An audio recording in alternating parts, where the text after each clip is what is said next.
అందరికీ నమస్కారం అండి. నాన్నెందుకు వెనకబడ్డాడు అనేది శీర్షికన. అమ్మ 9 నెలలు మోస్తే నాన్న 25 రెండూ సమానమే అయినా నాన్నెందుకు వెనకబడ్డాడు? ఇంట్లో జీతం తీసుకోకుండా అమ్మ, తన జీతం అంతా ఇంటికే ఖర్చు పెడుతూ నాన్న, ఇద్దరి శ్రమ సమానమే అయినా అమ్మ కంటే నాన్న చాలా ఎందుకు వెనకబడ్డాడు?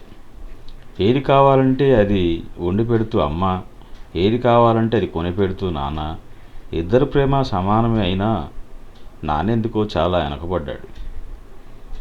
అమ్మకొచ్చిన పేరు ముందు నాన్న చాలా వెనకబడ్డాడు. ఫోన్లోనూ అమ్మ పేరే, దెబ్బ తగిలిన అమ్మ అనే పదమే. నాన్నెందుకో చాలా వెనకబడ్డాడు. అవసరం వచ్చినప్పుడు తప్ప మిగతా అప్పుడు గుర్తుకు రాని నాన్న చాలా వెనకబడ్డాడు.